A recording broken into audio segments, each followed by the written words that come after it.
sait tous intuitivement que le sommeil sert à beaucoup de choses parce qu'il suffit de faire une mauvaise nuit pour voir qu'on a des répercussions. On est moins attentif, on a des difficultés d'attention, de concentration, on peut être plus irritable, etc. Pour autant, c'est quand même très difficile sur le plan de la science et sur le plan des expérimentations de définir en détail toutes les fonctions du sommeil. Donc heureusement, petit à petit la recherche avance et on sait que le sommeil est notamment très important pour les apprentissages. Notamment en sommeil lent profond, notre cerveau va à ce moment-là permettre le nettoyage de nos synapses, c'est-à-dire de nos connexions entre neurones. Et si ce nettoyage se fait correctement, ça va nous permettre de faire de nouveaux apprentissages après, le lendemain matin, quand on se réveille.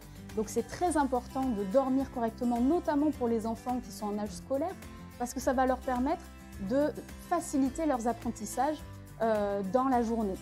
Et par ailleurs, le sommeil serait également très important pour créer une marque durable des souvenirs, c'est-à-dire que nos souvenirs vont rester dans notre cerveau pendant des mois, des années, et ça serait un rôle du sommeil de nous permettre de garder une trace durable de ces informations en mémoire. Il y a beaucoup d'autres fonctions du sommeil, notamment sur l'humeur. Si on manque de sommeil, on peut être plus irritable, plus énervé, et puis ça peut donner des difficultés en termes de dépression ou d'anxiété à long terme.